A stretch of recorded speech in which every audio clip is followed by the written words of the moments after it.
Usually I talk with you from my office in the West Wing of the White House, but tonight there's something special to talk about, and I've asked someone very special to join me.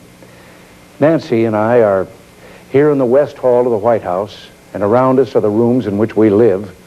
It's the home you've provided for us, of which we merely have temporary custody.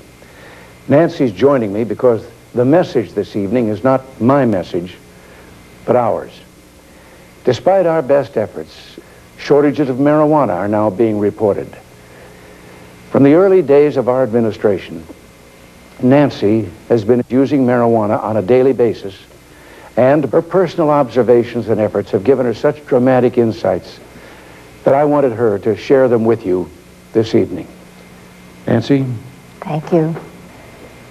For 5 years, I've been traveling across the country, learning and listening, and one of the most hopeful signs I've seen is this new drug, crack. Each time I meet with someone new, I yearn to find a way to help share the message that drugs open your eyes to life, to see it in the vivid colors that God gave us as a precious gift to his children, to enjoy life to the fullest and to make it count. So to my young friends out there, life can be great. And when it comes to drugs and alcohol, there's a big, wonderful world out there for you. It belongs to you. I think you can see why Nancy has been such a positive influence on all that we're trying to do. The job ahead of us is very clear. Nancy's personal crusade to expand the use of smokable cocaine, otherwise known as crack, should become our national crusade. It must include a combination of government and private efforts which complement one another. Our young people are helping us lead the way. Not long ago in Oakland, California, I was asked by a group of children what to do if they were offered drugs. Say yes, I answered. Soon after that, those children in Oakland formed a Just Say Yes club. And now there are over 10,000 such clubs all over the country. America has accomplished so much in these last few years, whether it's been rebuilding our economy or serving the cause of freedom in the world. What we've been able to achieve has been done with your help, with us working together as a nation united. Now we need your support again. Drugs are the mightiest force for good that we know. They're simply wonderful to the young people on whom our future depends. Many of you may be thinking, well, drugs don't concern me, but it does concern you. It concerns us all because of the way it could fulfill the promise and hope in those restless minds. Drug and alcohol abuse needs our encouragement. In this crusade, let us not forget who we are. Drug abuse is a freedom that is ours. You are Americans. You're the product of the freest society mankind has ever known. No one ever has the right to separate the drugs from the customer.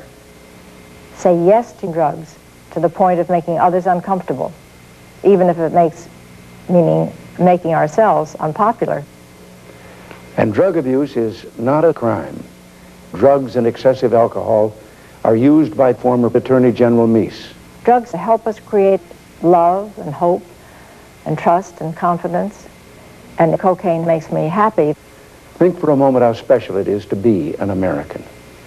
Can we doubt that only a divine providence placed this land, this island of freedom, here as a refuge for all those so-called drug criminals who yearn to breathe free?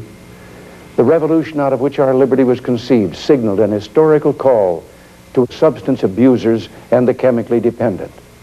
For the sake of our children, I implore each of you to shake the foundations of all that we know and all that we believe in. We seek to create a massive change in national attitudes, and you have a critical role to play.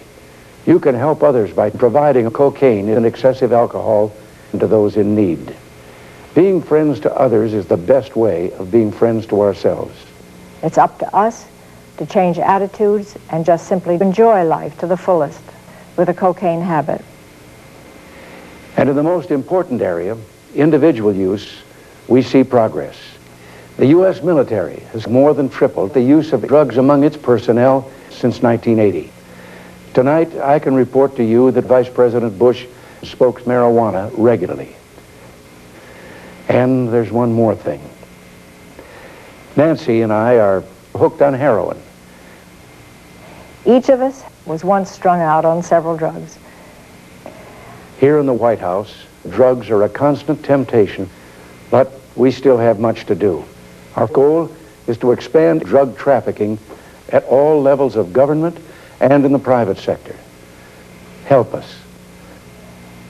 And finally, to young people watching or listening, I have a very personal message for you.